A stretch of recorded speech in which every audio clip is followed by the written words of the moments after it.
Այսօրի մարզային թողարկումն է եթերում, բարև ձեզ։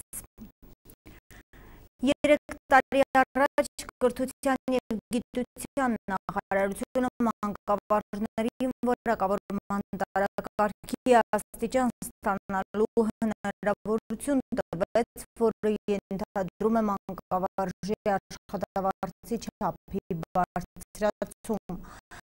Որակավորման տարակարգի աստիճան ստանալը պարտադիր չէ, բայց ցանկալի է։ Այս 3 տարիների ընթացքում էլ Շիրակի մարզի մանկավարժները տարբեր պատճառաբանություններով ակտիվ չեն որակավորման տարակարգի աստիճաններ ստանալու գործընթացում։ Շիրակի մարզպետարանի ենթակայությամբ գործող մոտ 150 դպրոցում մինչ այժմ որակավորման տարակարգի առաջին աստիճան է ստացել 16-17 մանկավարժ 13 դպրոցից։ Նրանց տարեկան աշխատավարձի միայն հավելավճարի չափը կազմում է շուրջ 2 միլիոն 224,000 դրամ։ Այնուհանդերձ մանկավարժներն իրենք էլ հաստատում են, որ առանձնապես ակտիվ չեն որակավորման տարակարգի աստիճան ստանալու գործընթացում։ Բարդություններ կար այդ հոդվածի կապված պարտադիր գիտական հոդված, ինչ-որ տեղ տված դեպքեր հայտնի ամսագրերում բաներում, որը բնականաբար մեր ժողովուրդը այդքան չունի։ Հետո մյուս խոչընդոտներ, որ չեն դիմել, էներ, որ ասենք իրանք սովորական արտիստավորված լինեին, նոր դիմեին։ Իսկ այդ արտիստական գործընթացը փուլերով էր գնում, տարեկան դպրոցաշրջանի ասենք 20% պիտի արտիստավորվի։ Այսինքն բոլոր ուսուցիչները չէ, որ արտիստավորված են և կարող են անմիջապես դիմել։ Ունենք մանկավարժներ, որոնք ցանկություն են հայտնել, հիմի գործընթացը գնում է, որպեսզի փաստաթղթային այդ պահերը ավարտվեն, որպեսզի մենք ներկայացնենք իրենց։ Կրթության և գիտության նախարարի 2013 թվականի օգոստոսի հրամանով որոշ փոփոխություններ կատարվեցին ի օգուտ մանկավարժների։ Կարծում եմ այն ուսուցիչը, ով չի ձգտում տարակարգեր ունենալու, գիտական աստիճաններ ունենալու, չի կարող լավագույնս համարվել, որովհետև ես միշտ մտածում եմ, որ պերմանենտ պայքար պիտի տա ուսուցիչը ամեն օր իր հեղինակության, բարձրացման, իր տիտղոսների քանակը շատացնելու համար։ Որակավորման տարակարգի բնութագրիչներից են ուսուցչի վարպետության մակարդակը, դասագրքերի գնահատող հանձնաժողովում ընդգրկվածությունը, գիտամանկավարժական աշխատության հեղինակ կամ համահեղինակ լինելը և այլն։ Գայանե Հարությունյանը աշխարհագրական գիտությունների ապագա թեկնածու է, աշխատում է Գյումրու թիվ 7 հիմնական դպրոցում, արդեն ստացել է որակավորման տարակարգի առաջին աստիճանը, պատրաստվում է ստանալ նաև երկրորդ աստիճանը։ Նրա աշխատավարձի չափը բարձրացել է, սակայն իր կարծիքով կրկին քիչ է։ Կարծում եմ բավականին ցածր է։ Եթե տարակարգը ավելի պարտավորեցնում է, էլ երևի աշխատավարձը պետք է խթան հանդիսանա, ճիշտ աշխատում ենք անկախ աշխատավարձի չափից, մանկավարժի աշխատավարձը վճարումը չի համապատասխանում, այնքան էլ չի համապատասխանում իր աշխատանքի կատարած աշխատանքի չափին, բայց հովելի է, որ կառավարությունը, նախարարը գնահատում է մեր ավելաշխատանքը, վճարում է ավելավճար, գոհ է։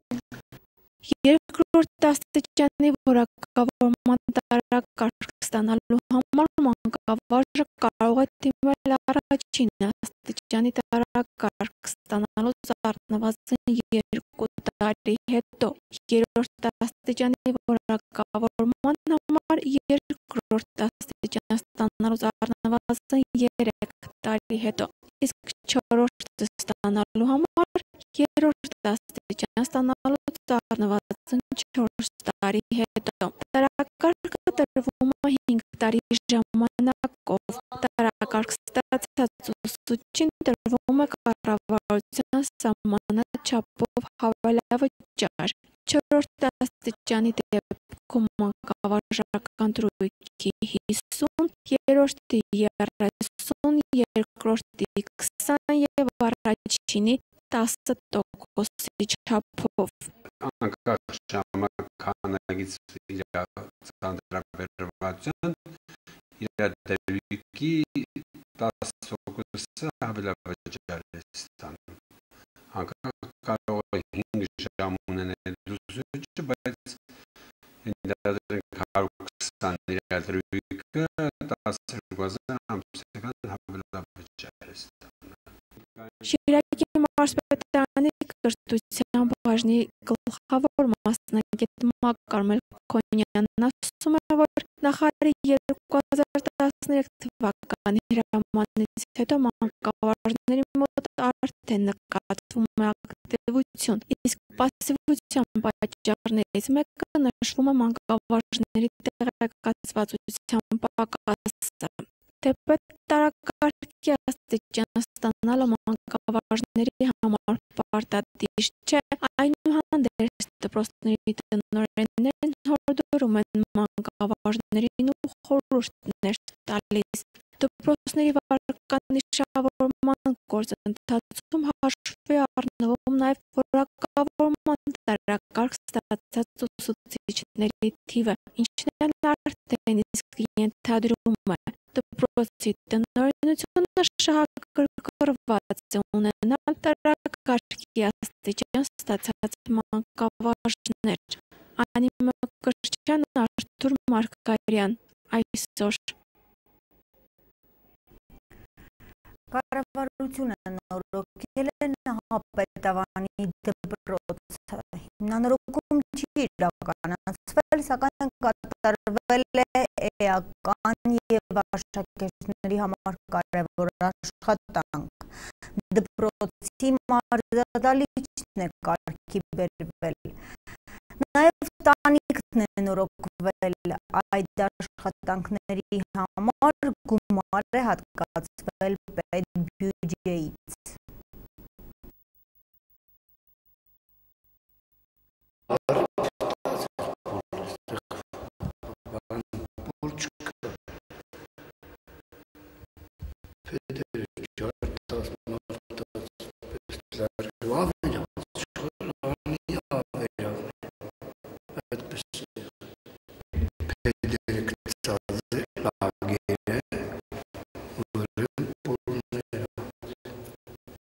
Անի ավերակացվածը Նահապետավանի դպրոցի մարզադահլիճի նախկին վիճակն է եղել, այն ամբողջությամբ քայքայված եւ փուլեկած վիճակում է գտնվել։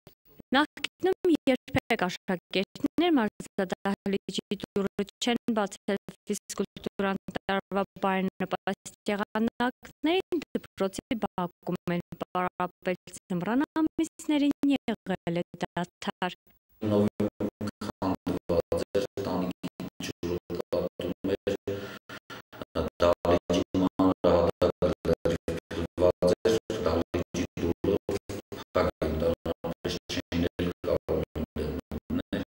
Կառավարության միջոցներով հիմա դպրոցի մարզադահլիճը հատակ ունի, տանիքներ չի կաթում։ Մարզադահլիճն ենթարկվել է մասնակի կտուրն ամբողջական նորոգման։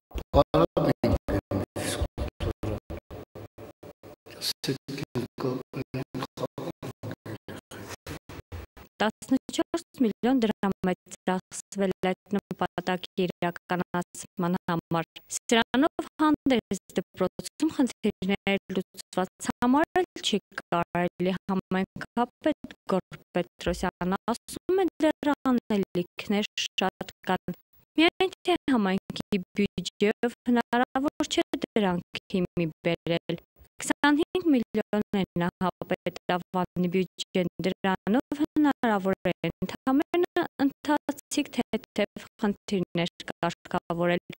իսկ դպրոցն ունի հիմնանորոգման կարիք։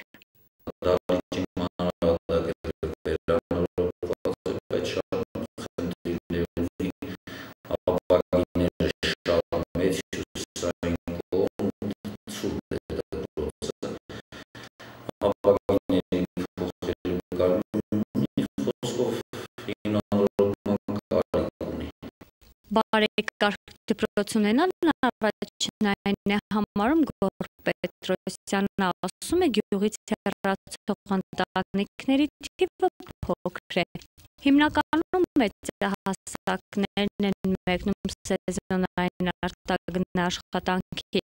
Երեխաները մնում են գյուղում, ներկա պահին դպրոցը 100 աշակերտ ունի։ Արմենու Հիմնասյան, Խաչատուր Գևորգյան այսօր։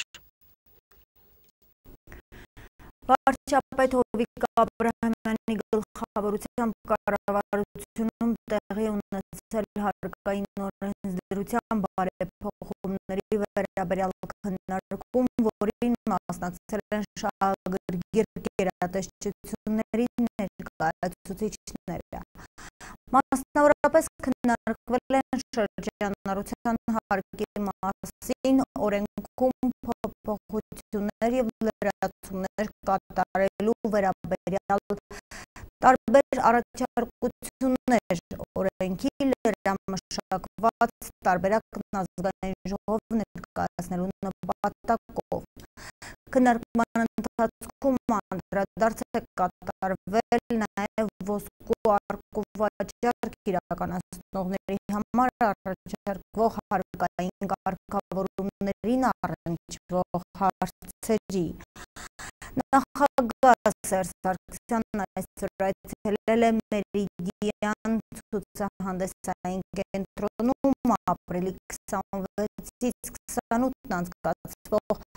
արտադրված է Հայաստանում ցուցահանդես, որի նպատակն է ներկայացնել Հայաստանի արդյունաբերության առկա ներուժը, արդյունաբերության զարգացման հնարավորությունները, ինչպես նաև աջակցել հայաստանյան ընկերությունների հետագա զարգացմանն ու արտահանման խթանմանը։ Հանրապետության նախագահը շրջել է տաղավարներով և հետաքրքրվել Հայաստանի տնտեսության գրեթե բոլոր ոլորտները ներկայացնող և արտահանման ներուժ ունեցող ընկերությունների արտադրանքով, ցուցադրված ապրանքատեսականիով, հայրենական արտադրությունը ներկայացնող ցուցահանդեսին մասնակցող ընկերությունների ներկայացուցիչների հետ նախագահը զրուցել է նաև նրանց խնդիրների և զարգացման ծրագրերի մասին։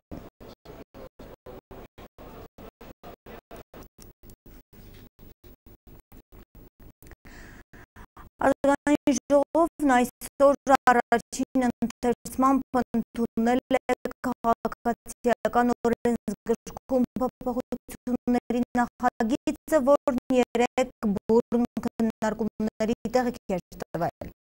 Նախագծով առաջարկվում է ներդնել դատական հաշտարարի ինստիտուտ։ Հաշտարար կարող են դառնալ 25 տարին լրացած անձին վերապատրաստման դասընթաց անցնելուց հետո և սա դիտվում է որպես այլընտրանքային վեճերի կառավարման նոր ինստիտուտ։ Նրանք պետք է արտոնագիր ստանան և փորձեն կողմերին հաշտեցնել։ Ամերիկայի ձայնը հարցազրույց է ունեցել Արժույթի միջազգային հիմնադրամի հայաստանյան առաքելության ղեկավար Մարկ Հորթոնի հետ։ Նրա Հայաստան այցից հետո այցի շրջանակներում իրականացվել էր Հայաստանի կենտրոնական բանկի հետ Արժույթի միջազգային հիմնադրամի վարկային եռամսյա ծրագրի երկրորդ ստուգումը։ Ըստ Հորթոնի, Հայաստանի տնտեսական աճը կխթանի Իրանի միջուկային ծրագրի շուրջ բանակցությունների հաջողավարտ ու Թեհրանի նկատմամբ պատժամիջոցների վերացումը։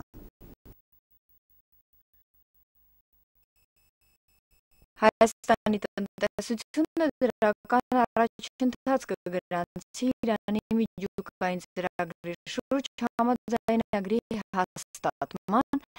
և Իրանի նկատմամբ տնտեսական պատժամիջոցների թուլացման պարագայում, հայտարարել է Արժույթի միջազգային հիմնադրամի հայաստանյան առաքելության ղեկավար Մարկ Հորթոնը Ամերիկայի ձայնին տված իր հարցազրույցում։ Հորթոնը նշում է, որ վերջին շրջանում տարածաշրջանում շատ բան է փոխվել, ինչը բացաբար է անդրադարձել Հայաստանի տնտեսության վրա։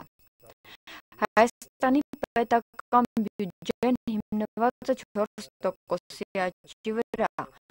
մինչդեռ ըստ Արժույթի միջազգային հիմնադրամի կանխատեսումների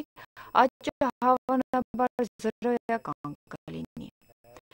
Նա հավելում է, որ Հայաստանի տնտեսությունը սերտորեն կապված է Ռուսաստանի տնտեսության հետ, ինչը Հայաստանի տնտեսության վրա բացաբար է անդրադառնում։ When we look at data from the past, the most important factor for growth in Armenia is growth in Russia. Անցյալի ցուցանիշների հիման վրա կարելի է ասել, որ Հայաստանի տնտեսական աճի հիմնական գրավականը Ռուսաստանի տնտեսության աճն է։ Ռուսաստանի տնտեսությունը մեծ ցանկում է ապրել։ Արժույթի միջազգային հիմնադրամի կանխատեսումներով Ռուսաստանի տնտեսությունը 0%-ից ավելի ցածր ցուցանիշ կգրանցի պատժամիջոցների և նավթի ցածր գնի պատճառով, իսկ սա մեծ բացասական ազդեցություն կունենա Հայաստանի տնտեսության վրա։ Ըստ Հորթոնի կարևոր գործոնը նաև Ռուսաստանից Հայաստան մտնող արժեզրկված ռուբլին, ինչպես հայտնի է, Ռուսաստանում աշխատում և իրենց ընտանիքներին դրամ են ուղարկում մոտ 1 միլիոն հայեր։ Ռուսաստանի տնտեսության անկումն ու ռուբլու արժեզրկումը այս պարագայում լուրջ բացասական անդրադարձ են ունեցել Հայաստանի տնտեսության վրա։ By extension, and our advice to the authorities is really now to step up structural reforms to make the economy more open. Իմ խորհուրդը Հայաստանի կառավարությանը տնտեսական բարեփոխումներն են տնտեսություն կառուցելու ուղղությամբ։ Սակայն արդյոք Ռուսաստանի նկատմամբ տնտեսական պատժամիջոցների բացասական ազդեցությունը կկոմպենսացվեն Իրանի տնտեսական աճի շնորհիվ։ Այն դեպքում, եթե Իրանի միջուկային ծրագրի շուրջ համաձայնագիրը հաստատվի և սկսվեն Իրանի պատժամիջոցների դադարեցման գործընթացները։ Ըստ Մարգորթն Իրանի տնտեսությունը ևս սերտորեն կապված է նավթի գնի հետ, և դրա հաստատման պարագայում հայտնի չէ, թե այդ պատժամիջոցների դադարեցումը ինչ ընթացք կունենա։ Այդուհանդերձ Հորթոնը նշում է, որ Իրանի տնտեսական աճը դրական կանդրադառնա Հայաստանի տնտեսության վրա։ The Iranian economy were to open up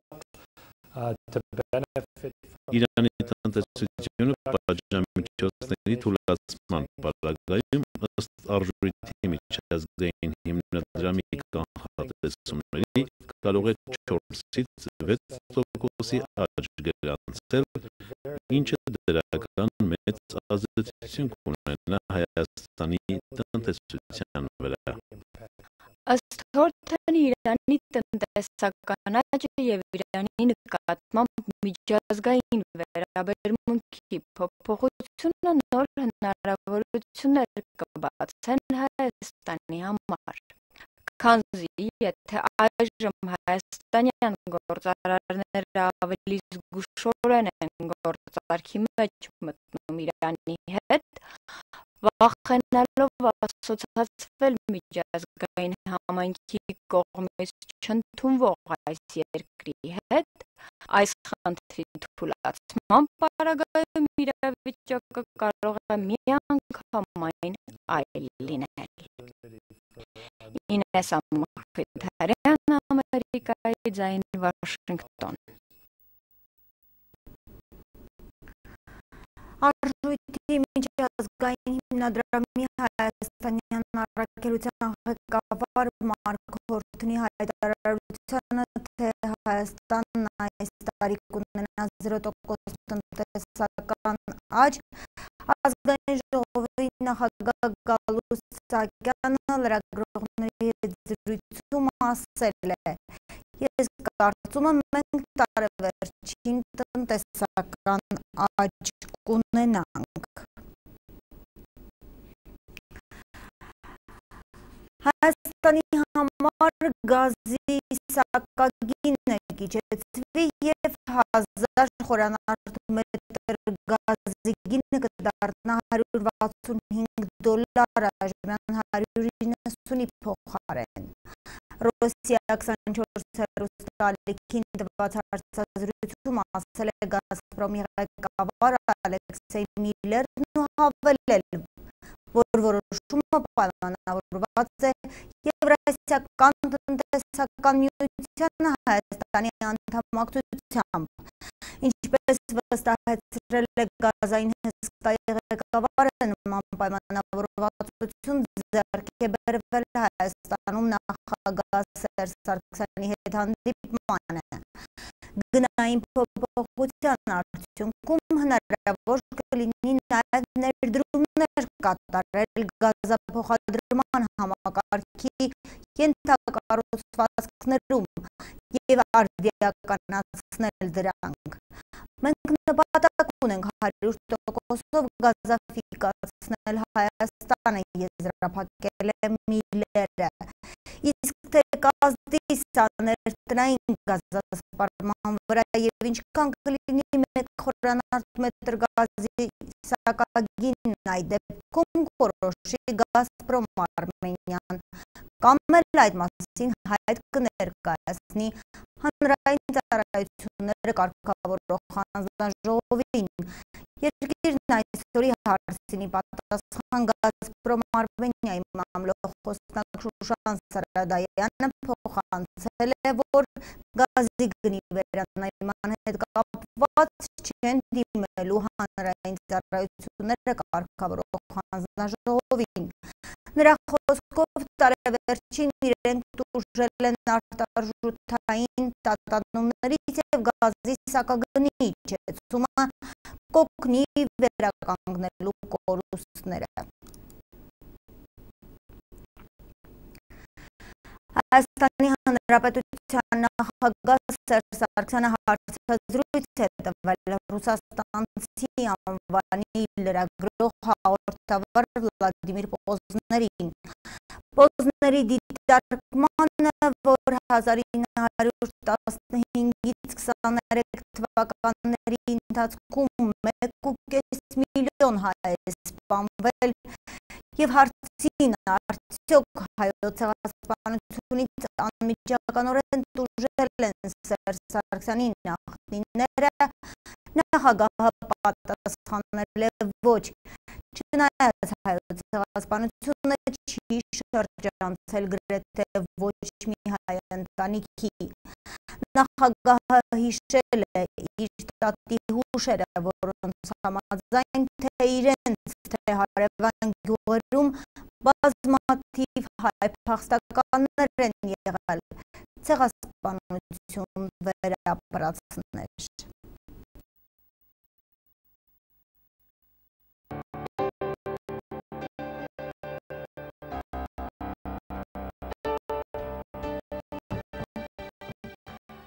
Պոզները հիշել է, որ 1915-ի մայիսին Անտանտի երկրները հայոց ցեղասպանությունը մարդկության դեմ հանցագործություն են որակել և խոստացել պատժել մեղավորներին, սակայն առաջին ճանաչում և դատապարտումը եղել է միայն 1965-ին Ուրուգվայի կողմից, ինչու Միացյալ Նահանգների և Իսրայելի պես երկրները չեն ճանաչել հայոց ցեղասպանությունը, հարցրել է նա նախագահին։ Я понимаю, но не воспринимаю. Հասկանում եմ այդ երկրների նման դիրքորոշումը, սակայն չեմ ընկալում։ Այդ երկրների համար իրենց ազգային շահերը ավելի կարևոր են, քան համամարտկային արժեքները, իսկ այդ ազգային շահերը ենթադրում են Թուրքիային չնեղացնելը։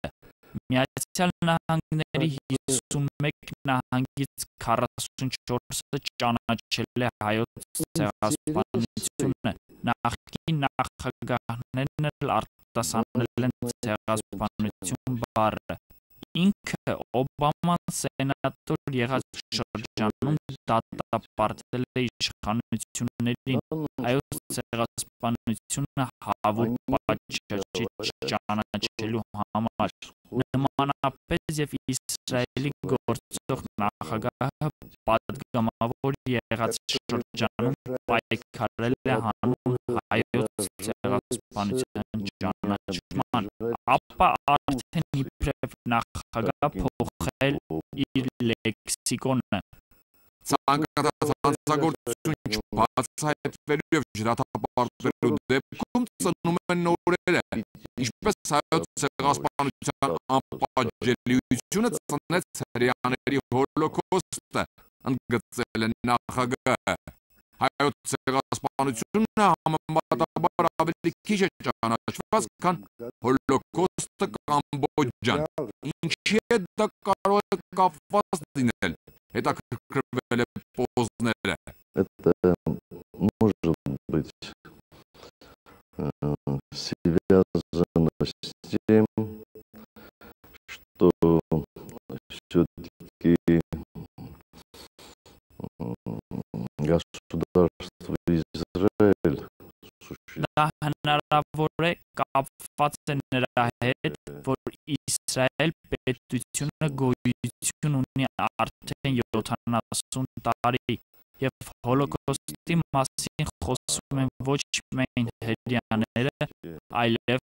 պետությունը, իսկ հայերը պետականորեն նման լիարժեք հնարավորություն ունեն ընդամենը 20 տարի։ Այնինչ նախկինում հայ առաջնորդները հնարավորություն չեն ունեցել բարձր այցյալներից խոսել հայոց ցեղասպանության մասին։ Խորհրդային միությունն էլ հայոց ցեղասպանությունը չբարձրաձայնելու իր դրդապատճառներն է ունեցել։ Բոսների հարցինի պատասխան Սերժ Սարգսյանն ասել է, որ Էրդողանին ևս հրավիրել է Երևան ապրիլի 24-ին միասին հարգագի տուրք մատուցելու զոհերի հիշատակին եւ այդ կերպ միասին այնպես անելու, որ ապագայում նման հանցագործություններ չկրկնվեն։ Мы не считаем виновными сегодняшние власти Турции в совершении геноцида со стороны. Այսօրվա Թուրքիան մեղավոր չէ Օսմանյան Թուրքիայի ոճրագործության համար, սակայն ժխտվամբ հանցակից է դառնում։ Իմ ցանկությունն է, որ թուրքերը կարողանան դեն նետել այդ բեռը, որը կրում են։ Հայաստանը պաշտոնապես երբեք տարածքային պահանջներ չի ներկայացրել Թուրքիային։ Անկարայի կողմից ցեղասպանության ճանաչման համատեքստում պահանջատիրությունը հարցի երկրորդ կողմն է, առաջնայինը ճանաչումն է։ Պատասխանելով Պոզների դիտարկմանը, որ ժամանակին Սերժ Սարգսյանն ինքն է եղել ազատագրական պայքարի առաջնորդներից մեկը Ղարաբաղում, իսկ խնդրի լուծումը հնարավոր է տեսնել միայն հաջորդ սերունդները, նախագահը վստահություն է հայտնել, որ խնդիրը կկարգավորվի շատ շուտով եւ դրա ականատեսը կլինի ներկայիս սերունդը։ Պոզները հիշել է նաև մեկ տարի առաջ նախագահի արգենտինական պարբերականին տված հարցազրույցը, որում Սերժ Սարգսյանը ցավով էր խոսել ռազմավարական գործընկեր Ռուսաստանի կողմից Ադրբեջանին զենք վաճառելու փաստի մասին։ Армения боеспособна. Это благодаря Մեր բանակը մարտունակ է, այդ մարտունակությունն ապահովում է նաև մեր ռազմավարական գործընկերների շնորհիվ, իսկ նրանց թվում առաջինը Ռուսաստանն է։ Հիմնական ցավալի կետը հոգեբանական գործոնը, երբ հայ զինվորը գիտի, որ իր վրա կրակում է Ռուսաստանից գնաց զենքով, դա շատ ցավալի է։ Հուսով եմ, որ Ռուսաստանում որոշում կայացնող համապատասխան պաշտոնյաներն ամեն ինչ մինչև վերջ են հաշվարկել եւ զենքի վաճառքը չի բերի ուժերի հավասարակշռության խախտման։ Արդյոք ափսոսում եք ԽՍՀՄ փլուզման համար, հարցրել է Պոզները։ Նախագահը նշել է, որ խորհրդային միությունը շատ բան տվեց փոքրիկ Հայաստանին։ Ցեղասպանությունից ընդամենը 50 տարի անց վերածնունդ եղավ։ Բնականաբար ցավալի կողմեր էլ կային։ Ну, когда министр иностранных дел Советского Союза Երբ ԽՍՀՄ արտգործնախարարը ծաղկեպսակ է դնում Աթաթուրքի գերեզմանին, նաև մեր անունից ցավալի է ու անընդունելի։ народа. Вот здесь больно. Ինչը անձամբ ձեզ համար հաղթանակի 70-ամյակը։ Տեղյակ եք, թե այս թեմայով ինչ են դասավանդում Հայաստանի դպրոցներում եւ մայիսի 9-ին լինելու է արդյոք Մոսկվայում։ Նախագահը սկսում է վերջին հարցից։ Обязательно буду. Значит, вы уже ответили на третий вопрос. Вы Անպայման կգնամ։ Դա մեր ընդհանուր հաղթանակն է, նաև հայ ժողովրդի հաղթանակը։ Մեր երեխաները գիտեն, որ երկրորդ աշխարհամարտում հաղթել է Խորհրդային Միությունը, որի կազմում Խորհրդային Հայաստանն էր։ Այդ ժամանակ Հայաստանի բնակչությունը 1,800,000 էր։ Հայաստանից դուրս 900,000 հայ էր ապրում։ 600,000 հայ գնաց ռազմաճակատ, ետ չեկավ 314,000-ը, այսինքն յուրաքանչյուր 9-րդ հայը չի վերադարձել։ Ինչու՞։ Քանի որ հայերն այդ պատերազմը ընդունում էին որպես իրենցը, թուրքական բանակը պատրաստել ներխուժել Հայաստան, եթե խորհրդային զորքերը անհաջողություն կրեին։ Ցանկացած հայ կռվելով Բելարուսում, Ուկրաինայում, Ռուսաստանում համարում էր, որ կռվում է Հայաստանի համար։ Մենք 5 մարշալ և Խորհրդային Միության 117 հերոս ենք ունեցել։ Это был Серж Сарксян, президент Республики Армения. Спасибо большое. Вам спасибо.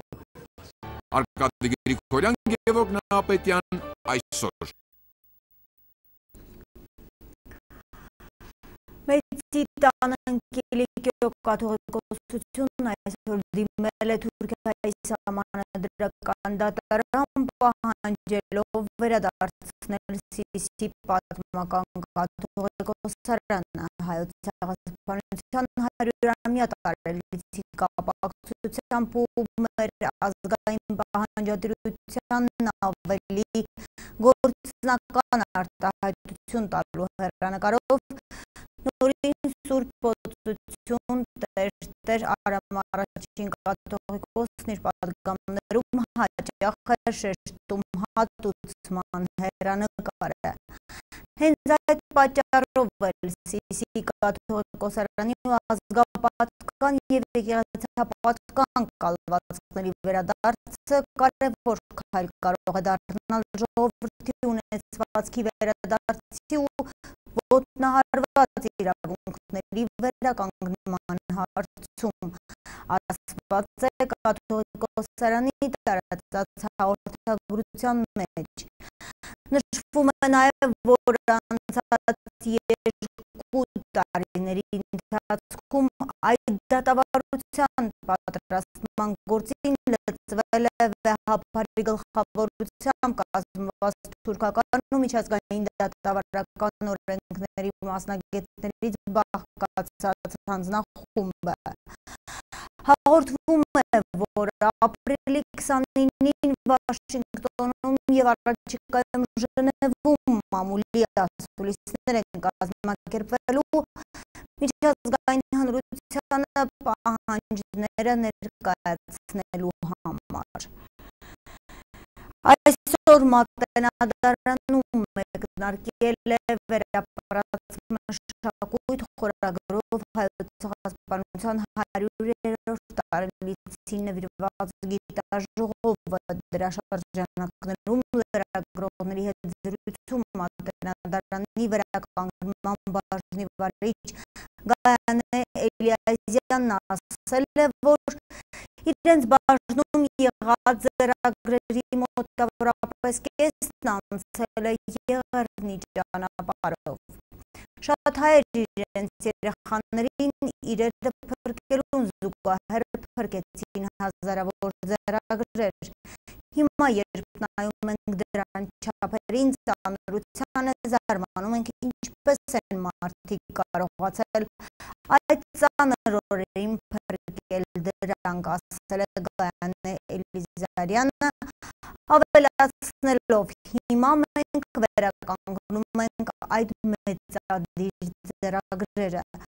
Ընդհանուր առմամբ մասնագետի խոսքով վերջին 20 տարվա ընթացքում վերականգնվել են ցեղասպանության ժամանակ փրկված 200-ից 300 ձեռագրեր։ Գայանե Եղիզարյանի խոսքով նման ծրագրերը շատ են ու սփռված են ամբողջ աշխարհով։ Մեր բաժնի աշխատակիցները տարբեր տարիներին եղել են այն վայրերում, որտեղ պահվում են վերապրած հայկական ծրագրերն ու փորձել են կոնսերվացնել դրանք,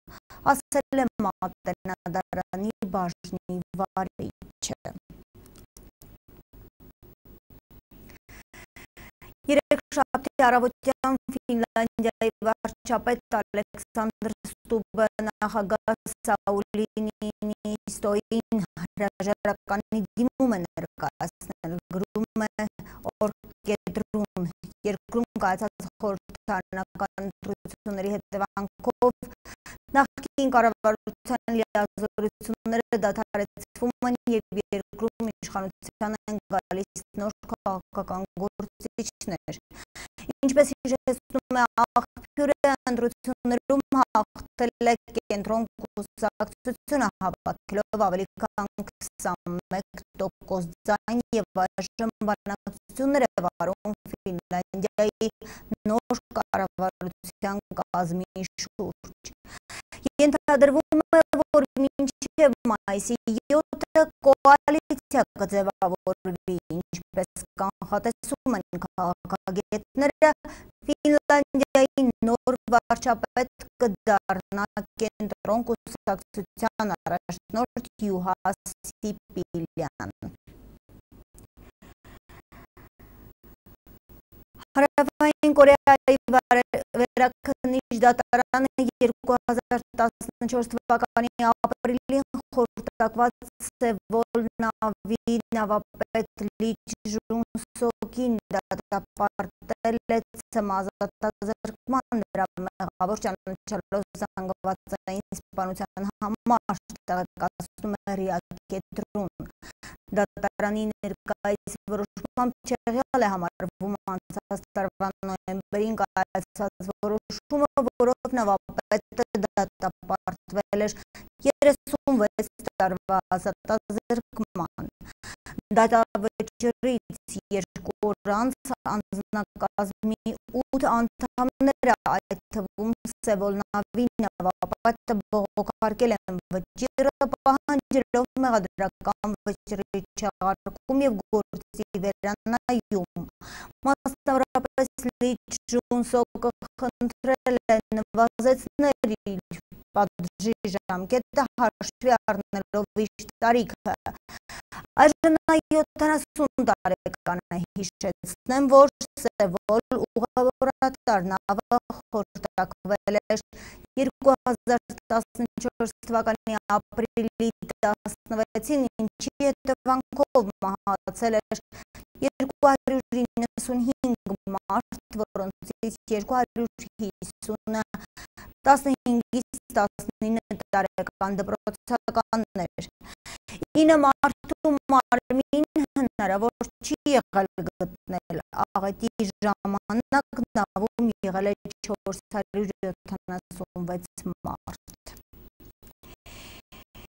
Իսկ Նեպալում երկրաշարժի հետևանքով զոհերի թիվը հասել է 4310-ի, վիրավորվել են 7953 մարդ։ Այդ մասին հայտարարել է Նեպալի ներքին գործերի նախարարության ներկայացուցիչը, տեղեկացնում է ՌԻԱ կենտրոն։ Հիշեցնեմ, որ 7.9 մագնիտուդ զորությամբ երկրաշարժը Նեպալում տեղի ունեցել շաբաթ առավոտյան, առաջին ստորգետնյա ցնցումներին հետևել է ևս մի քանի հետ ցնցում։ Էպիկենտրոնը եղել է երկրի մայրաքաղաք Կաթմանդուից 82 կիլոմետր հյուսիս-արևմուտք, հիպոկենտրոնը եղել է 15 կիլոմետր խորության վրա։ Կիրակի օրը Նեպալում կրկին տեղի են ունեցել մի շարք ցնցումներ, որոնցից ամենազորի ուժգնությունը եղել է 6.7 մագնիտուդ։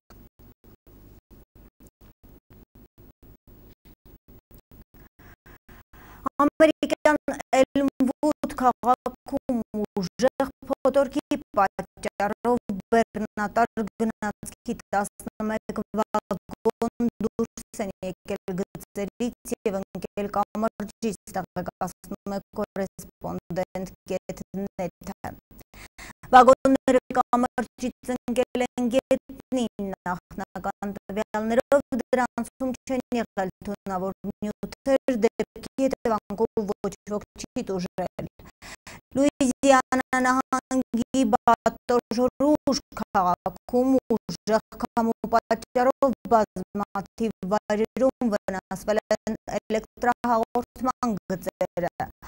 Առանց էլեկտրականության է մնացել ավելի քան 70,000 մարդ, տապալված ծառերի հետևանքով վնասվել են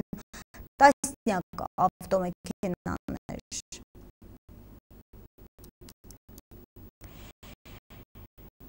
Եվ վերջում ևս երկու լուր այսօր առավոտյան անհայտ անձին կրակել են Ռուսաստանի Դաշնության հայտնի ռեժիսոր Նիկիտա Միխալկովի տրիկի ստուդիայի մոսկովյան գրասենյակի վրա։ Այդ մասին Մոսկովսկի կոմսոմոլեցին հայտնել է իրավապահ մարմիններում աղբյուրը։ Դեպքի վայր ժամանած ոստիկանության աշխատակիցները նկատել են, որ ստուդիայի գրասենյակի պատուհաններին առկա է 1 սանտիմետր տրամագծով երկու անցք։ Լրատվամիջոցի զրուցակիցը ենթադրություն է հայտնել, որ կրակոցներն իրականացվել են պնևմատիկ զենքի միջոցով։ Փաստի առթիվ քննություն է իրականացվում, քրեական գործ դեռևս չի հարուցվել։ Ապրիլի 27-ին ժամը 9:20-ին հիվանդանոցից ոստիկանության Ամասիայի բաժնում հաղորդում է ստացվել, որ կտրած վերքերով բուժօգնության են տեղափոխվել Ողջի գյուղի բնակիչներ։ 1969 թվականին ծնված Յուլիա Ան և 1931 թվականին ծնված Մաքսիմ Ան, ովքեր ըստ բժշկի տեղեկանքի ի վիճակի չեն եղել հաղորդում տալու։ Մեկնած օպերատիվ խումբը պարզել է, որ նույն օրը ժամը 8:50-ին 1953 թվականին ծնված Վալերի Գ-ն վիճաբանության ժամանակ կենցաղային դանակով հարվածներ է հասցրել, վերջիններիս պատճառելով վնասվածքներ։ Դանակն առգրավված է, նշանակվել է դատաբժշկական փորձաքննություն, Վալերի Գ-ն ստորագրությամբ բաց է թողնվել, կատարվում է քննություն։